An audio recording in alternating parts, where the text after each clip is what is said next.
Hai semua, salam sejahtera Malaysia. Selamat datang ke channel Fels Lifestyle. Saudara-saudara, info padu, info hangat disediakan di dalam channel ini. Sudah pasti Malaysia digemparkan dengan keadaan politik semasa di Malaysia pada hari ini, berkaitan dengan rampasan kuasa lah, berkaitan dengan menumbangkan kerajaan hari inilah.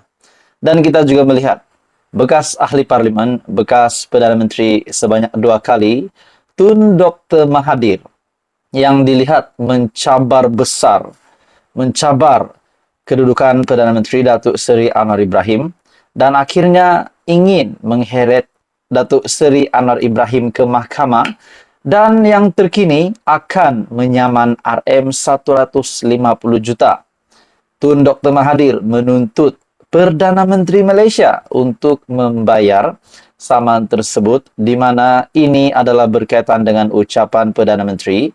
Walaupun Datuk Seri Anwar Ibrahim tidak menyebut nama pemimpin tersebut yang mengaut kekayaan semasa semasa berkuasa dulu, tapi Dr. Mahathir menyimpulkan kenyataan itu adalah untuk beliau. Nah, pada akhirnya mereka akan bertemu di mahkamah. Nah, persoalannya tuan-tuan dan puan-puan semua, persoalannya, kenapa baru sekarang Dr. Mahathir menyaman Perdana Menteri Malaysia?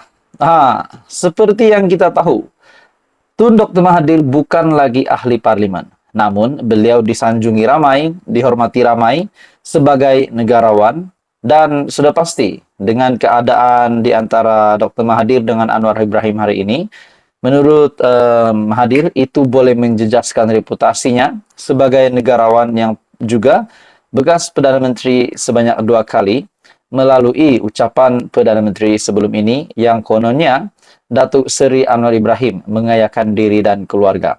Nah, pada akhirnya saudara-saudara, dalam sebuah artikel dari Syahbudin.com, ini berkaitan dengan tuntutan RM150 juta Tun Mahathir kepada Perdana Menteri Malaysia.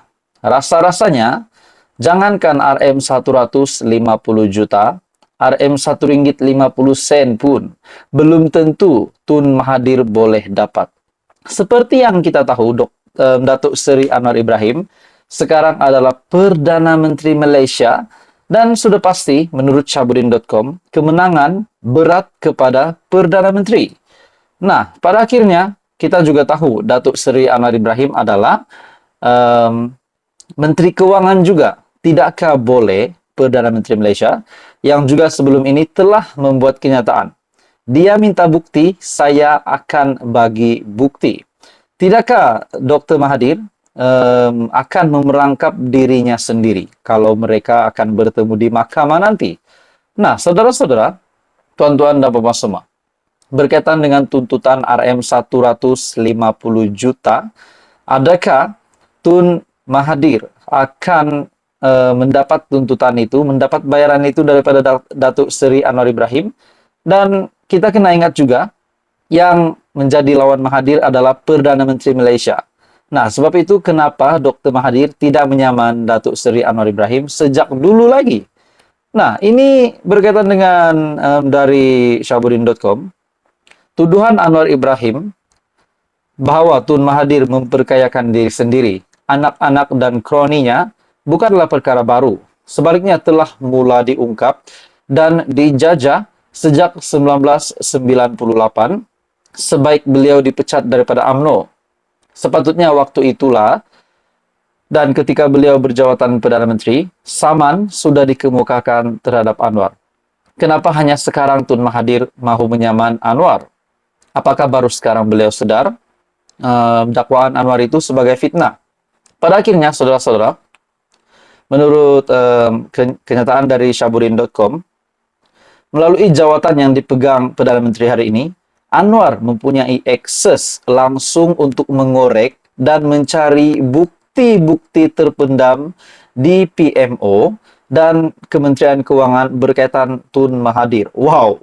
Adakah ini bermakna Datuk Seri Anwar Ibrahim mengaitkan dengan kenyataan beliau sebelum ini, bahwa beliau ada bukti, beliau akan bagi bukti dan menunjukkan bahwa memang benar Tun Mahathir telah mengaut kekayaan demi diri dan keluarganya. Nah, saudara-saudara, tuan-tuan dan puan semua, Adakah ini perangkap yang dicipta oleh Dr. Mahathir akan terjerat kepada dirinya sendiri? Jadi saudara-saudara, tuan-tuan dan bapak semua, teruskan bersama di dalam channel ini untuk info yang lain. Jangan lupa tekan butang like, share, dan subscribe. Halo semua, salam sejahtera Malaysia. Selamat datang ke channel Fels Lifestyle. Hari ini ada satu isu tergempar yang paling tergempar luar biasa. Ini pasti mengejutkan ramai pemimpin, terutamanya dari pembangkang juga, dan juga dari kerajaan. Di mana ini adalah satu tangkapan yang amat besar, dan bagi saya ini satu tangkapan yang pasti mengecewakan ramai, mengecewakan pemimpin-pemimpin di dalam kerajaan, dan juga di negara kita. Jadi di dalam sebuah artikel yang panas ini, 6 anggota polis direman bantu siasatan kes rasuah. Nah, saudara-saudara, lagi-lagi kita dengar kes rasuah. Hari ini pula kita mendengar mereka lah yang diberikan kepercayaan, mereka lah yang diberikan tanggung jawab. Namun mereka juga yang memecahkan tanggung jawab itu sehingga mereka direman untuk membantu siasatan kes rasuah. 6 anggota polis termasuk seorang berpangkat inspektur dari Ibu Pejabat Polis Daerah IPD Jerantut direman sehingga 11 Mei bagi membantu siasatan berhubung kes meminta rasuah berjumlah RM5.000. Suruhanjaya Pencegahan Rasuah Malaysia SPRM dalam kenyataan berkata, perintah reman itu dikeluarkan oleh Magistrat Temerloh Muhammad Shah Reza Nur Azman. Menurut kenyataan itu, kesemua mereka ditahan petang semalam selepas hadir memberi keterangan di Pejabat SPRM Temerloh bagi membantu siasatan di bawah Seksyen 16 dalam kurungan E Akta SPRM 2009. Mereka didakwa melakukan perbuatan itu Rabu lepas apabila dikatakan meminta suapan daripada seorang lelaki bagi menyelesaikan kes serbuan serta penemuan air ketum di rumah lelaki berkenaan. Selain inspektur yang berumur 36 tahun, lain-lain anggota polis yang ditahan adalah mereka yang berpangkat Lance Corporal, dan Sergeant Major yang berumur antara 28 dan 46 tahun. Semuanya bertugas di bahagian narkotik IPD berkenaan. Bagi saya ini satu tangkapan yang pasti mengecewakan ramai dan mengejutkan seluruh pemimpin juga. Di mana dengan sah dari artikel ini, 6 anggota polis direman. Bantu siasatan kes rasuah RM5.000. Walaupun jumlah itu hanya RM5.000, tapi bagi saya rasuah tetap rasuah.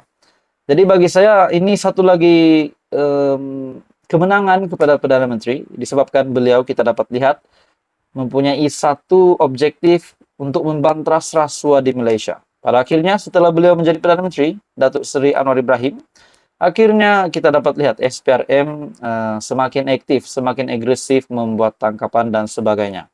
Jadi saudara-saudara, apa komen Anda? Teruskan bersama di dalam channel ini untuk info yang lain. Jangan lupa tekan butang like, share, dan subscribe.